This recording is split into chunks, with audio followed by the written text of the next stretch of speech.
You know what's absolutely fascinating? Something extraordinary happens when you start truly waking up. And listen, I'm not talking about that groggy moment when your alarm screams at 6 a.m, though. Getting proper rest matters too. I'm talking about waking up in the most profound sense, seeing through the entire theatrical production, grasping the magnificent cosmic punchline, recognizing that you're not some lost tourist wandering through this universe, but actually an absolutely vital part of its very fabric. When this transformation starts unfolding within you, you'll discover something quite startling. Your friendship circle begins contracting, not because you've transformed into some insufferable hermit or developed antisocial tendencies, but because you've started vibrating on a completely different wavelength. It's remarkably similar to attempting to lock onto a radio frequency that practically nobody else can detect. They're hearing nothing but crackling interference where you're picking up symphonies, and they're bobbing along to catchy tunes where you've started paying attention to those pregnant pauses between the musical notes. Now let me get extraordinarily clear about something crucial here.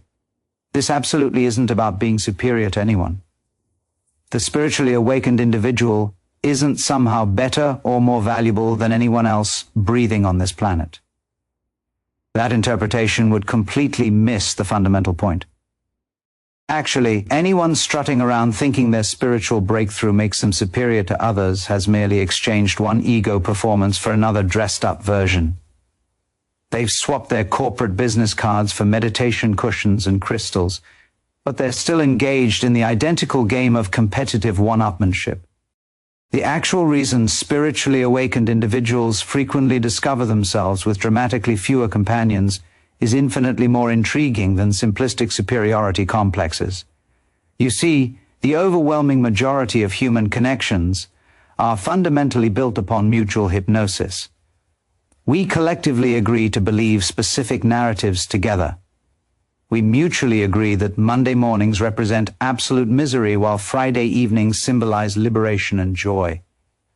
We collectively accept that success means ascending one particular predetermined ladder, that genuine security lives inside bank account balances and insurance policy contracts, that authentic happiness flows from acquiring whatever we're currently craving.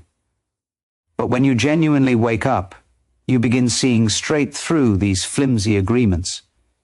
You recognize that Monday morning carries no inherent terrible or wonderful quality. It simply exists. You perceive that the ladder everyone's frantically climbing doesn't actually lead anywhere meaningful, because there's fundamentally nowhere to arrive at. You're already here. This is everything. And that bank account you're meticulously building, well, it's certainly a marvelous convenience for navigating modern life, but it absolutely won't rescue you from the fundamental uncertainty and insecurity inherent in being alive. When you attempt sharing these profound realizations with your longtime friends, something remarkably predictable occurs. They stare at you as though you've completely lost your mind, and from their particular vantage point you genuinely have. You've stopped participating in the game they're still completely invested in, still playing with absolute seriousness. It's precisely as if you're sitting at an intense poker table and you suddenly declare that you can clearly see the cards are merely pieces of cardboard with arbitrary symbols printed. Technically speaking, you're absolutely correct, but you've just completely demolished the game for everyone else seated around that table. The conversations that previously sustained and nourished your friendships start feeling increasingly hollow, meaningless. Your friend endlessly complains about their tyrannical boss, and you fundamentally understand that they're not genuinely upset about their boss at all. They're actually upset about their own resistance to what simply is.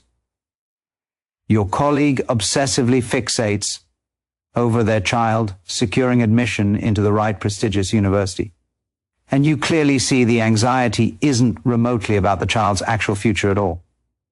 Your neighbor proudly boasts about their shiny new automobile, and you immediately recognize it as a desperate, transparent attempt to feel significant and special in a vast universe that appears utterly indifferent to individual human concerns. Now, you certainly could point all of this out explicitly. You could attempt forcefully waking them up from their dreams, but here's the lesson you learn rather quickly through experience. absolutely nobody genuinely wants to be awakened against their will. The Buddha himself explicitly stated he could merely point toward the way. He couldn't physically walk the path for anyone else. People remain deeply, profoundly attached to their dreams, even when those dreams have transformed into recurring nightmares, especially when those dreams have become nightmares, because at minimum, a familiar nightmare feels known and predictable. So, you discover yourself occupying a peculiar, uncomfortable position.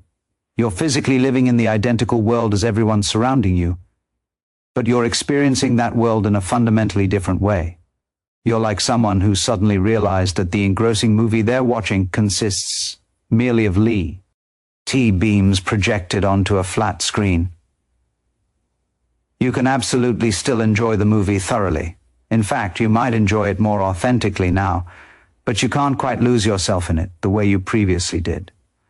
And your friends remain completely absorbed, crying genuine tears at the heartbreaking sad parts, cheering enthusiastically at the triumphant victories, utterly convinced that what's unfolding on the screen carries real weight and genuine importance.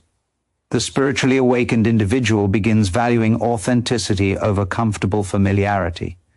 And this right here, my friends, this is precisely where friendships begin falling away like autumn leaves drifting from bare branches.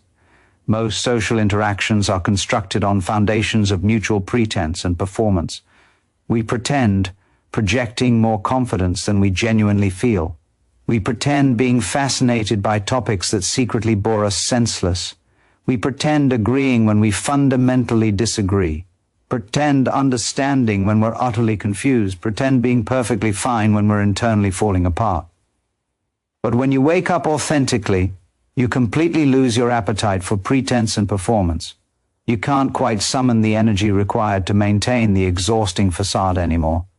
When someone casually asks, "How are you?" you might actually tell them honestly, not in some theatrical attention-seeking dramatic way, but simply with genuine honesty.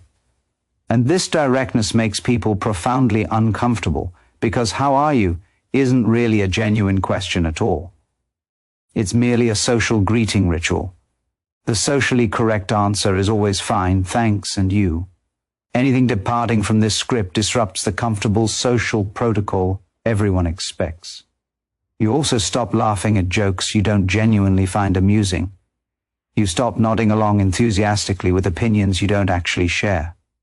You stop participating in gossip about people who aren't physically present to defend themselves.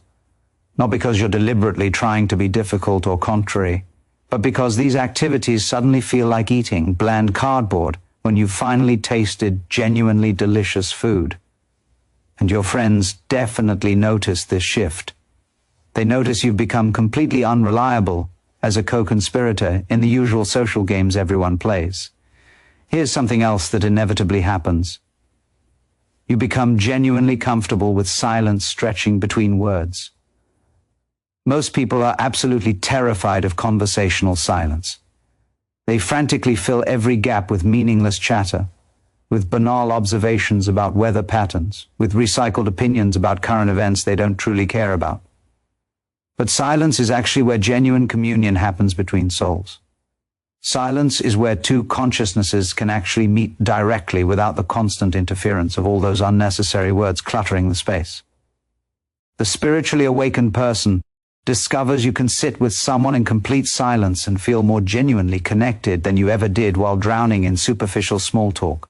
But most people find this unbearably awkward and uncomfortable.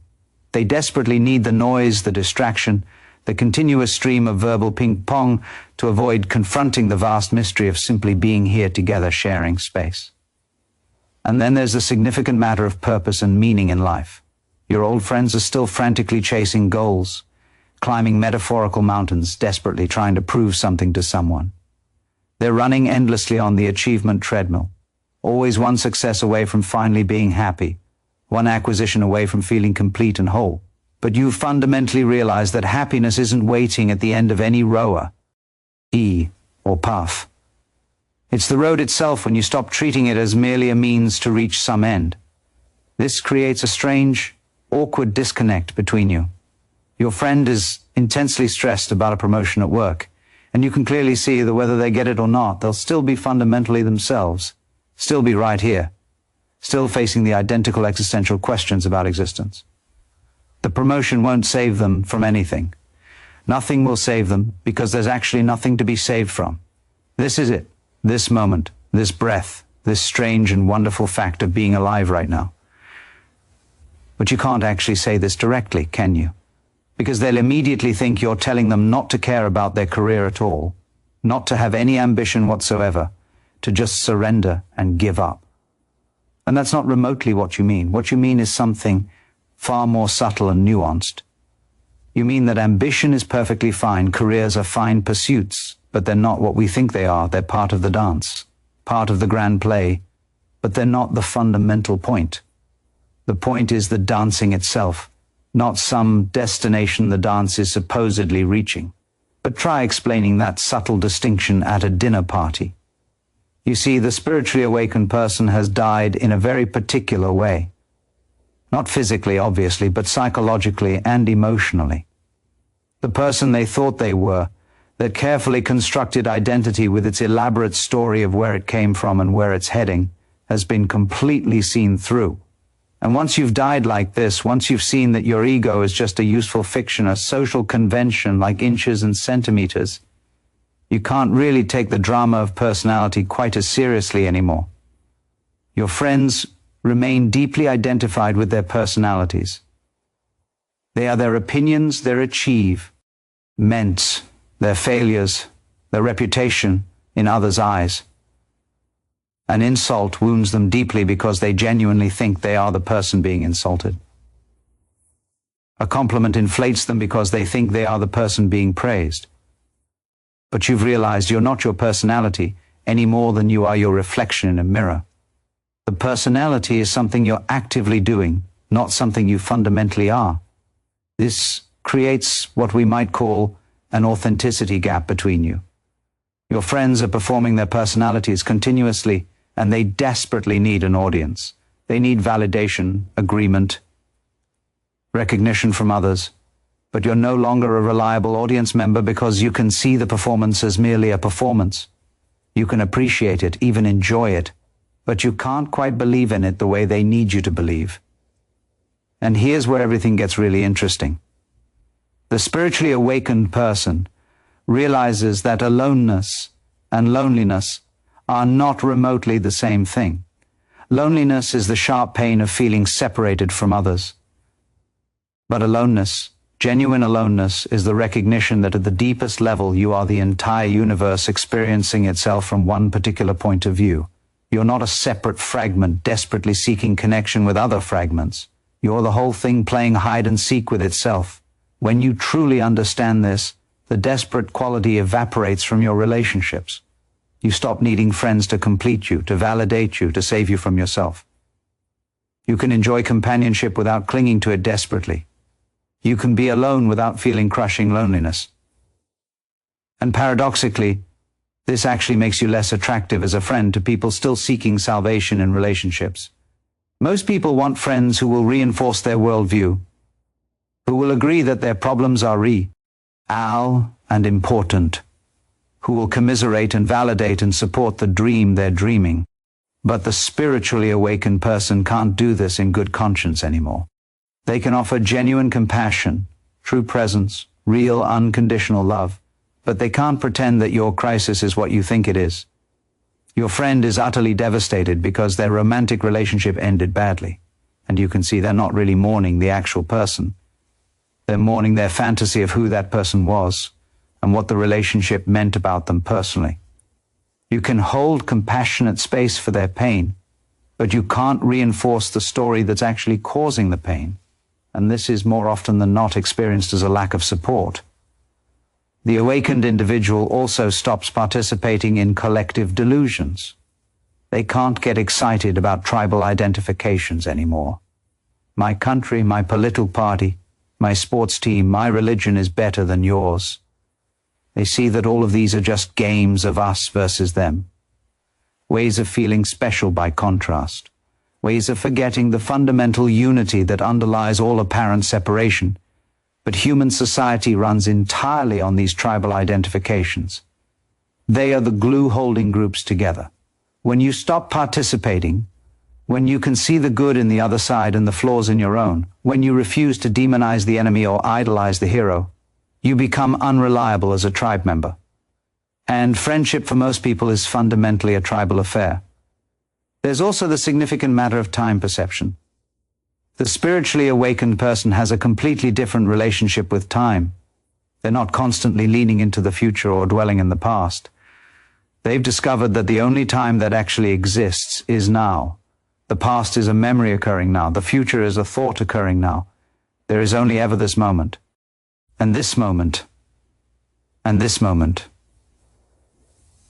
But most social activity is based on shared anxiety about the future or shared nostalgia about the past. Planning, worrying, reminiscing, anticipating. These are the currencies of ordinary conversation. When you're fully present, you have less to contribute to these conversations. Your friend wants to worry about retirement 30 years from now, and you can see they're missing the only retirement that matters, retiring from the psychological time that prevents them from being fully alive right now. Let me tell you something profound about solitude. The spiritually awakened person discovers that solitude is not the opposite of companionship. It's actually the foundation of it. You can only truly meet another person when you've first met yourself.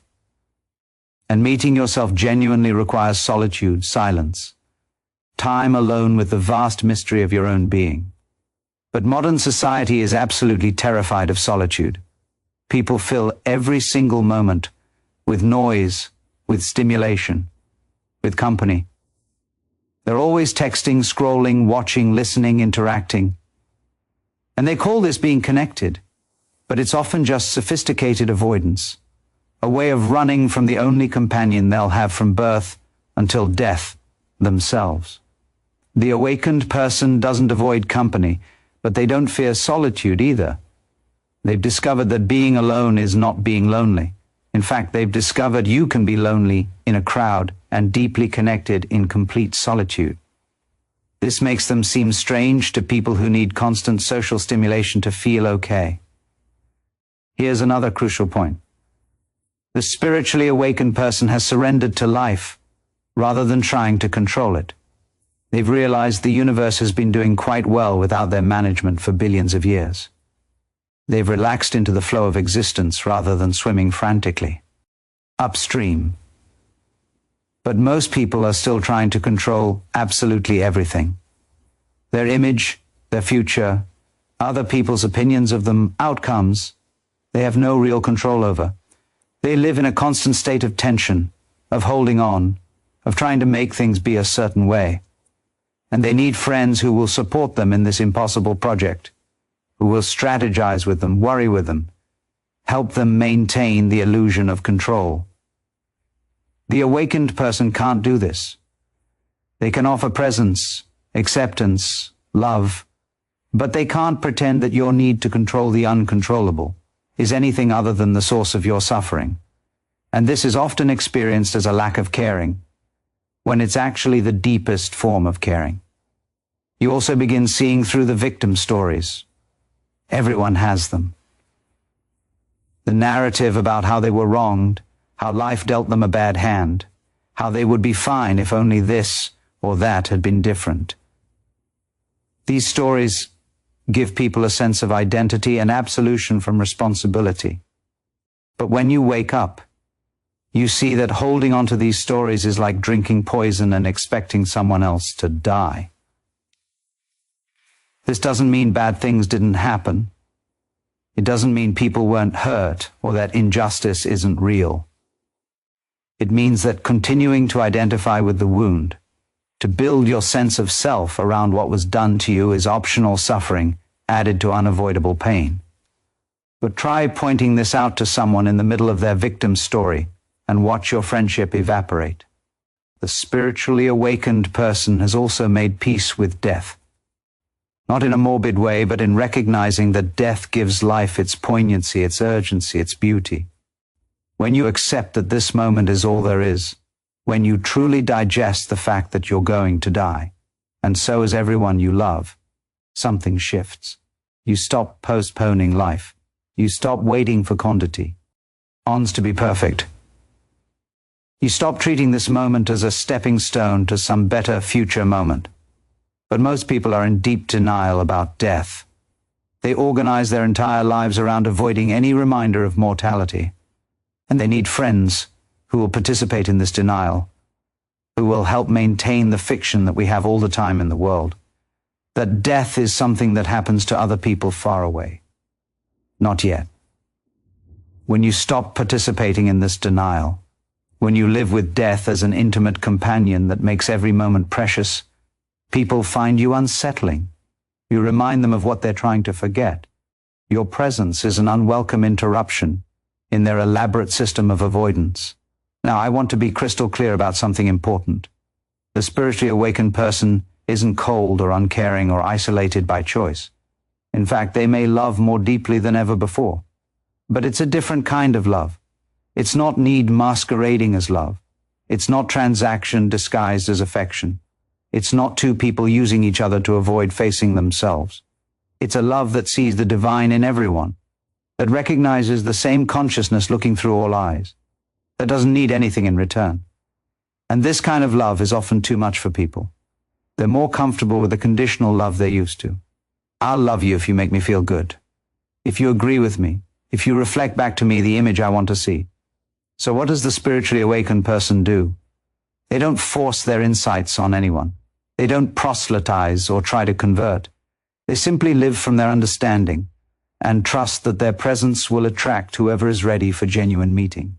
They accept that they may have fewer friends, but the friendships they do have will be deeper, more authentic, more real. They understand that awakening is not the end of tea, journey, but the beginning. They remain humble, recognizing that there are always deeper levels of understanding, that ego is sneaky and can co-opt even spiritual awakening for its own purposes.